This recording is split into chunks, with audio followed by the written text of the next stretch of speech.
at him over the last 20 kilometers or so, where he's being efficient, he's freewheeling where possible, he's constantly looking around and seeing the other riders. He's got so much awareness and such a wise head on young shoulders. I think it's really profound to see here the rider in that yellow jersey.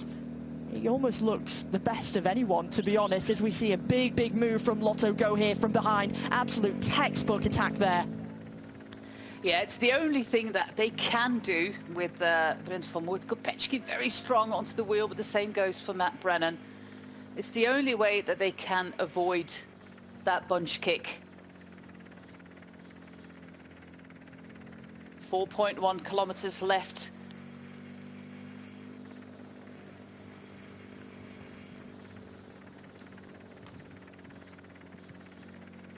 They're already starting to show the cards, of course, and so that takes a lot out of the legs to make sure you react to that kind of move. Kopecky taking a look over his left-hand shoulder. He wants to swing to the left-hand side of the road, the right-hand side of the screen as we see it, so he can almost just take a look at everybody, just see everybody. And to be honest, when you've got a group like this, it's almost far better to be sitting a little further back. You've got that overview of everything that's happening, and so if moves do start to go, you've got the overview. You can see it all in real time if somebody's wanting to try and attempt to make an attack.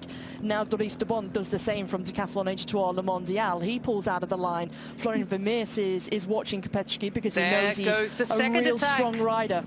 There goes Alex Segaard's second attack there from Lotto. And again, Matthew Brennan is tempted into following that attack. That, of course, costs a lot of energy. It might be youthful exuberance there. He doesn't have to follow everything, but mind you, this is his first year as a professional.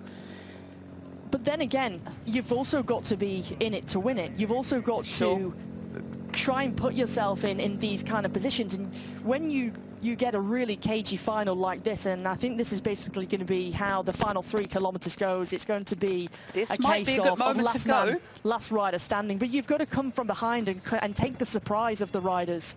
And right now, there's a little bit too much looking around. You can see Denain-Porte, he wants to try and keep things rolling. Well, it wouldn't be the first solo win for Denain-Porte, but quickly counted. Now it's up to Lotto yet again. No, abort mission there. There's but one. They're not taking the surprise from the riders. You could see there that he attacked. Everybody was already watching the way that he attacked there. And so he's attacked halfway down the group, but everybody's expecting it. So it's one of those moves here as Denain-Porte goes on the left-hand side as the road furniture splits them in two. Vermeers takes the left side, as does Brennan. And now who's going to chase? Because now Vermeers goes in the white and black. And again, Matt Brennan straight onto the wheel. Denain-Porte third rider there. Florian Vermeers, he was the big favorite before the race. A sprint is not favorable for Florian Vermeers, but he is, at least he's trying. It's not favorable, but it depends on what you class as a sprint, because sprinting at the end of a day like today where it's been so difficult, it's a very different kind of proposition. And so you can see he's been one of those riders, and he's a really clever rider, the rider in the white and black. The way that he's being efficient too and saving energy where possible. Could this be working into his favor? Denain-Porte, the rider on the front. It all comes back together. 1,600 meters to go. Don't forget that right-hand turn is going to arrive in 800 meters time.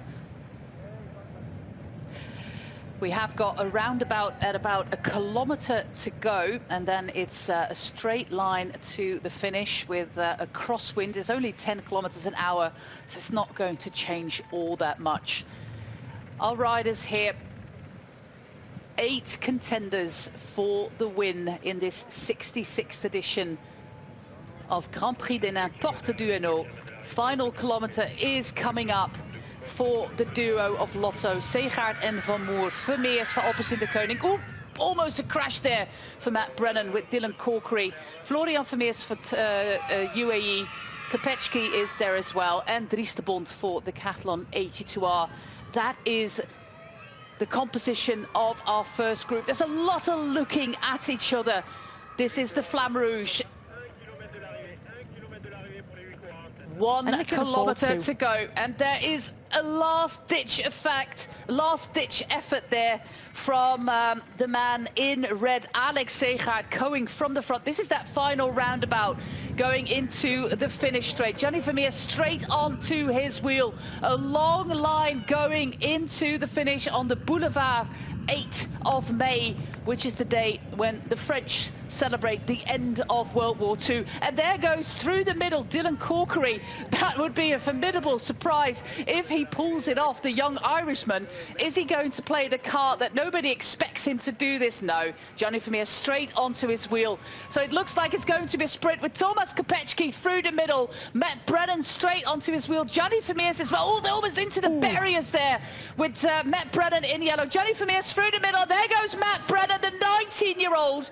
Matt Brennan is going to win this Grand Prix Denain. He was the fastest on paper, and he is the fastest in reality. What a win for the 19-year-old Matt Brennan.